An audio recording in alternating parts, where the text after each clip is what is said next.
Nous sommes sur la chapelle Saint-Yves, sur les hauteurs de Priziac, à quelques kilomètres de Langonette. Ici, en 814, après la mort de Charlemagne, s'est déroulée une bataille sanglante qui a opposé les Bretons unifiés du roi Morvan aux troupes franques de Louis le Débonnaire. Méliot, Rivot, Arnott, Yarmintine, ils furent nombreux ceux qui, avant le roi Morvan, osèrent s'opposer aux Francs. Mais pourquoi les batailles qui se sont déroulées ici, sous l'égide du roi Morvan, ont-elles revêtu une importance si stratégique auprès des historiens? C'est ce que nous allons découvrir.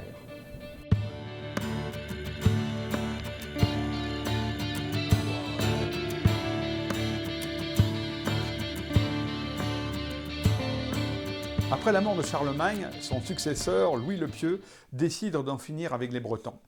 Il monte une imposante armée en Allemagne qu'il va acheminer vers l'Armorique. Chemin faisant, d'autres troupes émanant de l'Empire rejoignent cette armée. Et puis on le sait, Louis le Pieux, dès qu'il rencontre un lieu saint ou un secteur de la chrétienté, fait halte pour y prier Dieu et tous les saints, afin qu'il lui accorde la victoire contre les Bretons. C'est dire si l'enjeu est de taille et si les troupes bretonnes menacent vraiment l'hégémonie de l'Empire des Francs. Alors, bien sûr, il tente avant tout de négocier par la paix, et il va mander un émissaire, Witcar, pour qu'il aille rencontrer le roi Morvan afin d'obtenir la paix des armes.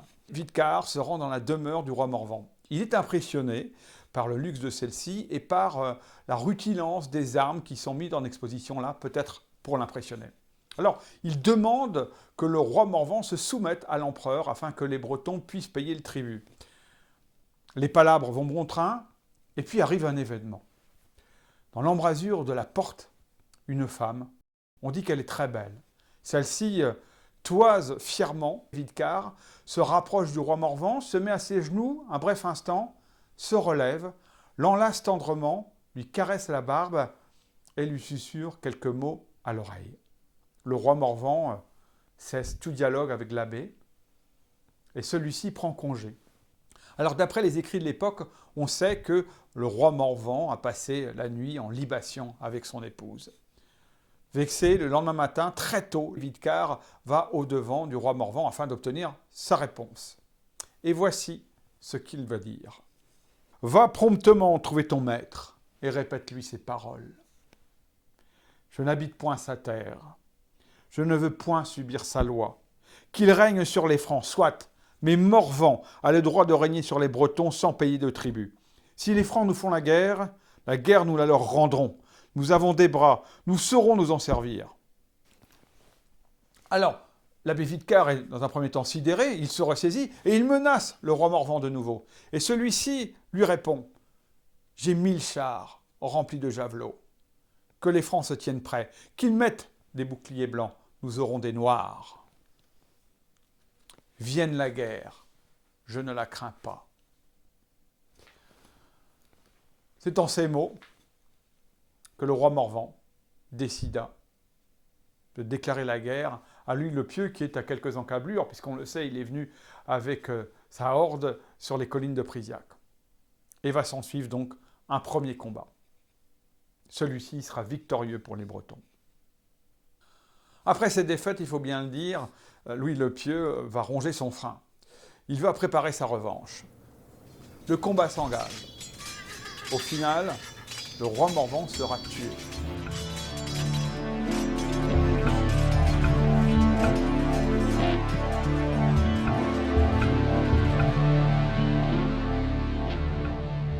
Nous sommes devant le tumulus de Kermin, entre Priziac et Langonette, à quelques centaines de mètres de Minesmorvan que vous découvrez sur ces images tournées à la belle saison.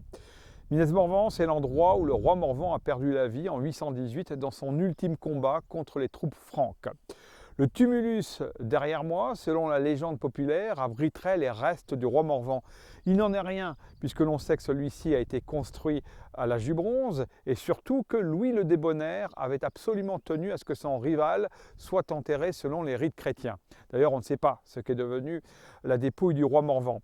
On ne sait pas non plus le sort réservé à son épouse. A-t-elle été passée par le fil de l'épée ou rendue en esclavage? Nul ne sait ce qu'est advenu celle par qui, pourtant, tout a commencé.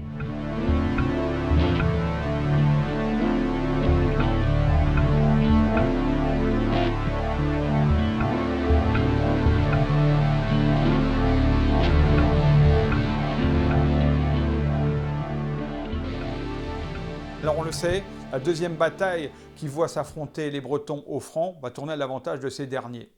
Une fois victorieux, l'empereur, bien campé sur les collines de Prisac, va faire mander l'abbé de Landévennec, Matmonoc, car Rome, depuis quelque temps, s'inquiète des rites celtiques ou écossais qui sont pratiqués à Landévennec. On y préfère la règle de Saint-Benoît. Matmonoc vient à Langonette, autre abbaye qui est située à quelques kilomètres à peine de Prisac. C'est là d'ailleurs que va se dérouler la rencontre. Il va être convenu, à Langonette, que les moines de Landévennec vont accueillir les rites de Saint-Benoît, la règle de Saint-Benoît. Apparemment, ça s'est passé sans heurts, puisqu'on dit que les rites écossais ou celtiques sont beaucoup plus contraignants que ceux érigés par la règle de Saint-Benoît. On peut penser aussi qu'une fois dit, les abbés de Landévennec font ce qu'ils veulent dans l'abbaye.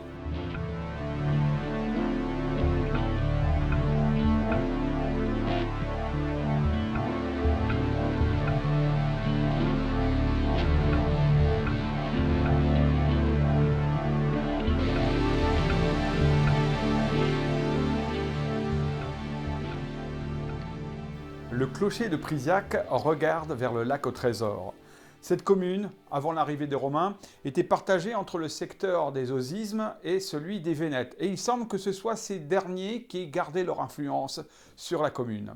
Alors, on le sait pourquoi. Parce que le breton parlé ici est un métissage du Bas-Ventais et du Pays Pourlette.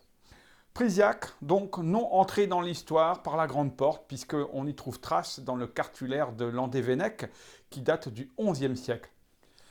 En fait de trésor, il s'agit de 2000 pièces carolingiennes qui ont été découvertes entre les villages de Kervena et de Belair, en Prisac.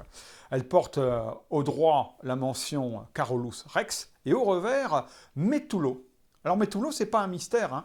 Il s'agit des mines argentifères de Mel dans les Deux-Sèvres, dans le Poitou, puisqu'en 794, Charlemagne avait décidé de créer sa monnaie unique et de se servir donc de l'argent qui était contenu dans ces mines. Il y a un mystère cependant. De quand date ce trésor? Est-ce qu'il a été déposé comme solde pour la première armée des Francs, celle qui a été défaite par les Bretons, et auquel cas, dans la débâcle, on aurait enfoui vite fait bien fait le trésor? Est-ce qu'il appartient plutôt à la seconde armée, celle qui a vaincu les Bretons? On aurait oublié le trésor, ou bien on l'aurait laissé en réparation des dégâts? Le problème, c'est que le Carolus Rex en question, c'est Charles le Chauve, le successeur de Louis le Pieux. Alors, où Louis le Pieux a décidé de faire une monnaie pour son fils, et bien le mentionner en tant que roi, ou bien Charles le Chauve serait revenu sur place pour d'autres raisons? On n'en sait rien. Ces pièces carolingiennes garderont leur mystère.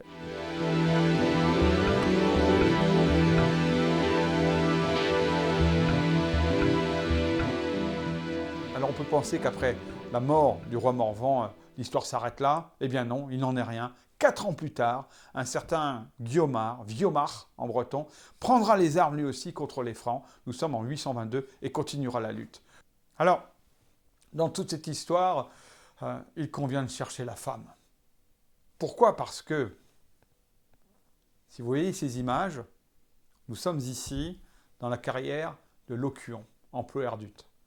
Locuon, c'est l'endroit où naît la source de l'Aer, le serpent en breton. Cette rivière qu'on a vue dans un épisode précédent grossit par les pluies de la saison. Cette rivière qui longe la demeure du roi Morvan. Locuon est une ancienne carrière des Romains. Ils s'en servaient pour extraire des pierres afin d'y construire les monuments de la région. On y voit ici la statue d'une déesse païenne à la poitrine opulente. Elle a été décapitée. On pense à la Révolution. Les successeurs ont décidé de dédier finalement cet endroit à la féminité de l'univers, puisque en face de cette déesse païenne, il trône la statue de la Vierge Marie. Voilà, la féminité dans toute sa splendeur.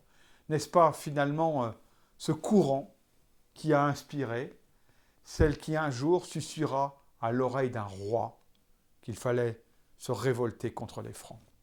Peut-être est-il temps maintenant, pour les historiens, pour les romanciers, pour tous ceux qui s'intéressent à l'histoire de la Bretagne, de rendre hommage à celle qui, à l'instar de cette statue païenne, n'a ni tête ni visage.